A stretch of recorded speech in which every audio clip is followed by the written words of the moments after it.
ગામડાનો ધબકાર ચેનલના સૌ ખેડૂત મિત્રોને જય માતાજી. મિત્રો, કાલે કપાસની બજારમાં સુધારો આવ્યો છે. 1500 ઉપર 10-12 સેન્ટરોમાં એન્ટ્રીઓ ગઈ છે.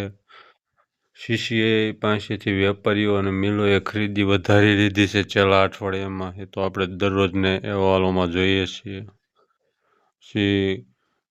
વિદેશી બજારની વાત કરીશું, ઘરેલું બજારની વાત કરીશું. અમેરિકન કૃષિ સંસ્થાએ તેના નિકાસના આંકડા આપ્યા છે તેની વાત કરીશું, અને ટેક્સટાઇલ અને ગાર્મેન્ટની નિકાસના અમુક આંકડાઓ જાહેર થયા છે તેની વાત કરીશું. પહેલાં ઘરેલું બજારની વાત કરી લઈએ તો કપાસની બજારમાં મને ₹10 થી ₹15નો સુધારો જોવા મળ્યો હતો. કપાસની બજારમાં હાલના તબક્કે કોઈ મોટી મૂવમેન્ટ નથી, પરંતુ રૂના ભાવ વધ્યા હોવાથી અને સરકારી ખરીદી વધી હોવાથી કપાસના ભાવમાં સુધારો હતો. અમુક સેન્ટરમાં ₹15 સુધીનો મણે વધારો હતો. સૌરાષ્ટ્રમાં કપાસની આવક બોટાદમાં 25,000 મણ, હળવદમાં 8,000 મણ, બાબરામાં 7,000 મણ, અમરેલીમાં 3,000 મણ અને ગઢડામાં 4,000 મણની આવક થઈ હતી. કડીમાં મહારાષ્ટ્રના કપાસની 100 ગાડીની આવક થઈ હતી અને ભાવ 1,420 થી 1,460 હતા, અને કાઠિયાવાડના કપાસની 80 ગાડીની આવક સામે ભાવ 20 કિલોના 1,430 થી 1,475 હતા. સૌરાષ્ટ્રમાં મહારાષ્ટ્રના કપાસની 50 ગાડીની આવક હતી અને ભાવ મહારાષ્ટ્રના કપાસના 1,400 થી 1,460 પ્રતિ 20 કિલોના હતા. રાજકોટમાં નવા કપાસની 18,000 મણની આવક હતી અને એક એન્ટ્રી 1,515ની હતી.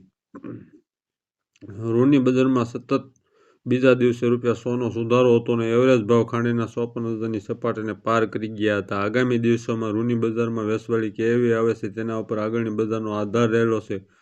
ગુજરાતમાં શંકર રૂના ભાવ 29 mm લેન્થ અને 3.8 માઇકની છે તેના ભાવ ₹100 વધી 53,800 થી 54,300 હતા, જ્યારે કલ્યાણ રૂના ભાવ ₹5 વધી ખાંડીના 41,800 થી 42,100 હતા.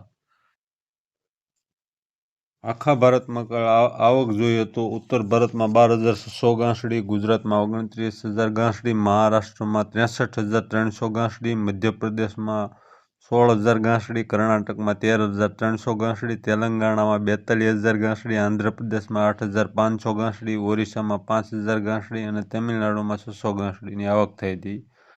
આખા દેશમાં કુલ મળીને 1,92,300 ગાંસડીની આવક થઈ હતી. કપાસિયા ખોળની બજારો સ્થિર હતી અને બેન્ચમાર્ક ખોળ વાયદો ₹24 વધી 2739ની સપાટી પર બાંધ્યો હતો. મોરબીના ખોળના ભાવ નાફેડ બારદાનના 1,520, સુગર બારદાનના 1,540 અને જોડ બારદાનના 1,490 હતા.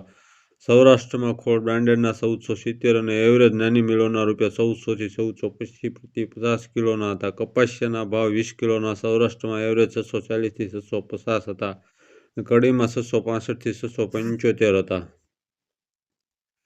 સીસીઆઈની વાત કરીએ તો સીસીઆઈએ શુક્રવારે સતત બીજા દિવસે ભાવ જાળવી રાખ્યા હતા. સીસીઆઈએ અમદાવાદ, રાજકોટમાં 28 mm લેન્થવાળા રૂના ભાવ 51,700 ઓફર કર્યા હતા, જ્યારે મહારાષ્ટ્રના 30 mm રૂના ભાવ 53,500 અને 28 mmના 51,700 ઓફર કર્યા હતા. સીસીઆઈની શુક્રવારે 53,000 ગાંસડી વેચાઈ હતી, જેમાં મિલોએ 25,400 ગાંસડી ખરીદી હતી અને વેપારીઓએ 27,600 ગાંસડી ખરીદી હતી.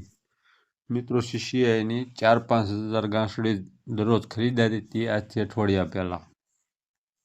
અત્યારે દરરોજની 50,000 ઉપર કે 80,000 ગાંસડી ખરીદાય છે, છતાં કેટલા ટકા વધારો થયો તેવું આપવામાં આવતું નથી.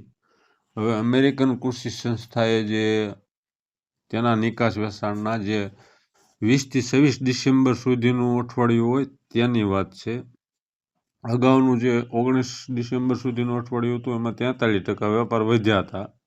હવે જે આ અઠવાડિયાની વાત કરીએ તો અમેરિકન કૃષિ સંસ્થાએ 20 ડિસેમ્બરથી 26 ડિસેમ્બર સુધીના સપ્તાહના નિકાસ અને વેચાણના આંકડા અહેવાલો ગઈ રાતે આપ્યા હતા. તે જોઈએ તો 27 ડિસેમ્બર સુધીના સપ્તાહમાં 1,28,900 ગાંસડીનું ચોખ્ખું વેચાણ કર્યું હતું, જે પાછલા સપ્તાહની સરેરાશથી 54% અને અગાઉના 4 સપ્તાહની સરેરાશ કરતાં 35% ઓછું હતું. જે સોદા થયા તે જોઈએ તો તુર્કી સાથે 41,300 ગાંસડી, પાકિસ્તાન સાથે 30,000 ગાંસડી, વિયેતનામ સાથે 26,500 ગાંસડી, હોન્ડુરાસ સાથે 7,800 ગાંસડી અને ચીન સાથે 6,900 ગાંસડી. હોન્ડુરસ સાથે વેચાણ વધ્યું હતું.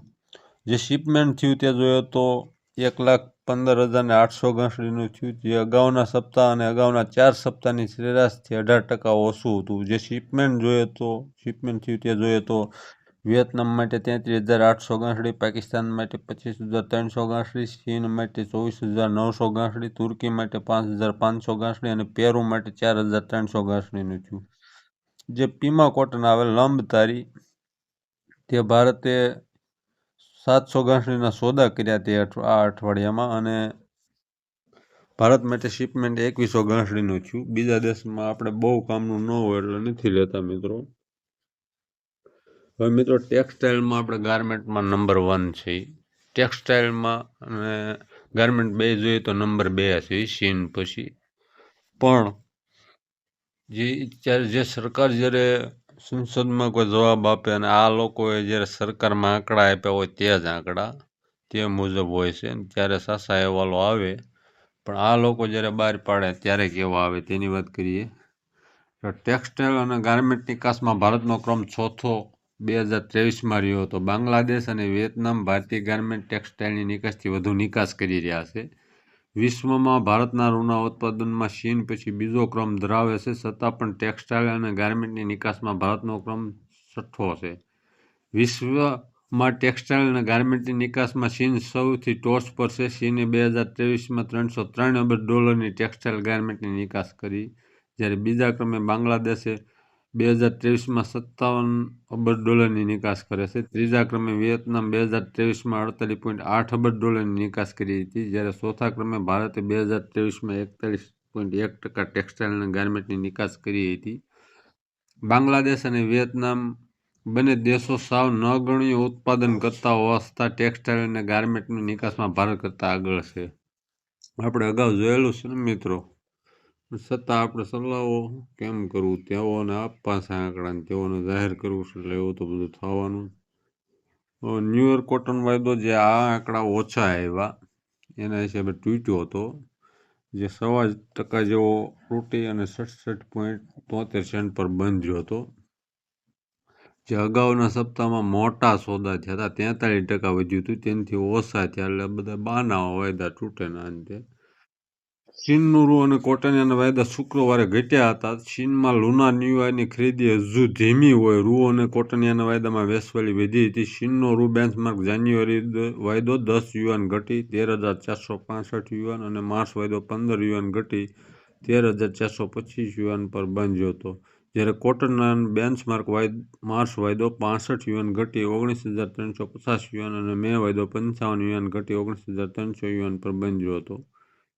દેશમાં ટેક્સટાઇલ અને ગાર્મેન્ટની નિકાસ ચાલુ ફાઇનાન્શિયલ વર્ષમાં એપ્રિલથી ઓક્ટોબરના સમયગાળામાં 7% વધી $21,358 અબજ રહી હતી, જે ગયા વર્ષે આ સમયગાળામાં $20,007 અબજ રહી હતી. ભારત ટેક્સટાઇલ ગાર્મેન્ટની નિકાસમાં સૌથી વધુ હિસ્સો રેડીમેડ ગાર્મેન્ટનો 41% છે, ત્યારબાદ રેડીમેડ ગાર્મેન્ટનો હિસ્સો 33%, મેઇન મેડ ટેક્સટાઇલનો હિસ્સો 15% છે. ભારતની ટેક્સટાઇલ અને ગાર્મેન્ટની આયાત ચાલુ ફાઇનાન્શિયલ વર્ષમાં જુલાઈથી ઓક્ટોબર સમયગાળામાં 15% ઘટી હતી.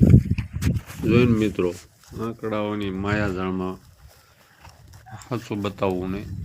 અને આપણે હવે વિદેશી ભાવો અને આપણા ભાવો 356 કિલોની ગાંસડી મુજબ જોઈએ તો શંકર સોના ભાવ 54,000 થી 54,300, ન્યુયોર્ક વાયદાના 43,117, ચીનના વાયદાના 56,350, પાકિસ્તાનના 51,706, બ્રાઝિલના 45,821, કોટલુક ઇન્ડેક્સ મુજબ 53,080 હતા. જો ચેનલની માહિતી સારી લાગે તો ચેનલને સબસ્ક્રાઈબ કરજો, વિડીયોને લાઇક કરજો અને શેર કરજો. જય માતાજી.